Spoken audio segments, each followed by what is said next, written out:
Oke, jadi halo semuanya. Di sini kami dari kelompok 2. Kita akan menjelaskan mengenai layanan cloud yang aman pada organisasi pemerintahan. Namun sebelum itu kita perlu mengetahui terlebih dahulu mengenai apa itu cloud computing.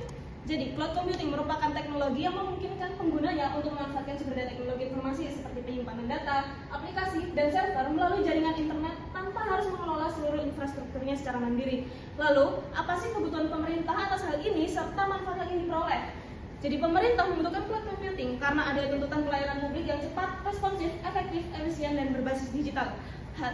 Nah, melalui adopsi cloud computing, pemerintah dapat mengurangi biaya investasi hingga mempercepat implementasi layanan digitalnya. Lalu juga ada manfaat yang ingin diperoleh, seperti kemudahan pengelolaan data, integrasi sistem antar instansi, hingga peningkatan kualitas layanan kepada masyarakat. Sebelum memutuskan penggunaan sistem komputasi awan, pemerintah perlu melakukan analisis risiko keamanan dan apa saja langkah-langkah yang bisa dilakukan untuk memitigasinya. Nah, ada 5 risiko keamanan yang bisa saja terjadi. Pertama, ada kehilangan data. Jika ini terjadi, operasi digital pemerintah bisa lumpuh. Mitigasi yang bisa dilakukan dengan backup dan penyusunan service legal agreement. Lalu yang kedua adalah pencurian data. Mitigasi yang bisa dilakukan dengan data center mandiri untuk kelola data yang sensitif dan mengelolanya secara internal. Lalu ketiga ada malware. Jika ini terjadi, data yang ada bisa dimanipulasi bahkan dihilangkan. Mitigasi yang bisa dilakukan adalah pemisahan cloud untuk internal dan publik serta melakukan pengujian secara berkala. Lalu ada yang keempat adalah serangan autentifikasi. Nah, jika ini terjadi akan mempengaruhi tingkat kepercayaan dan kontrol pemerintah atas sistem. Maka mitigasi yang bisa dilakukan adalah dengan praktik terbaik prosedur keamanan digital dan kontrol penuh atas infrastruktur. Baru yang kelima ada pelanggaran privasi, di mana mitigasi yang bisa dilakukan adalah dengan penguatan regulasi dan pembatasan pada model layanan. Pada tahap ini, pemerintah perlu menetapkan kebijakan dan tata kelola cloud computing sebelum implementasi dilakukan.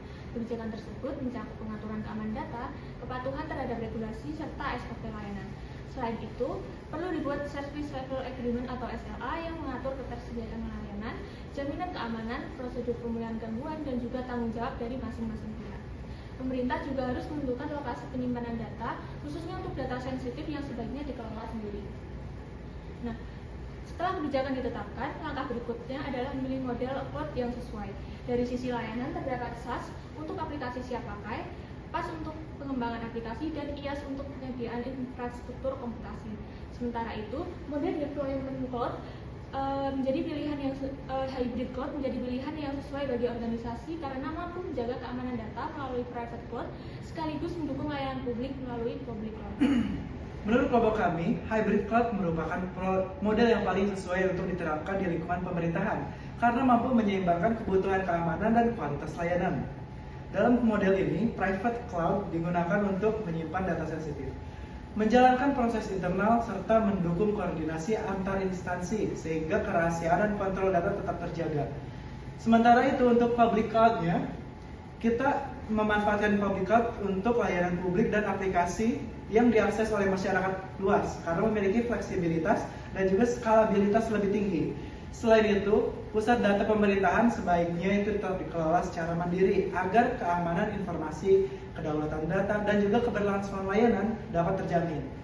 Dengan pendekatan hybrid cloud, pemerintah dapat meningkatkan efisiensi operasionalnya sekaligus memberikan layanan digital yang lebih cepat, aman, andal, dan juga terbaik untuk kepada masyarakat.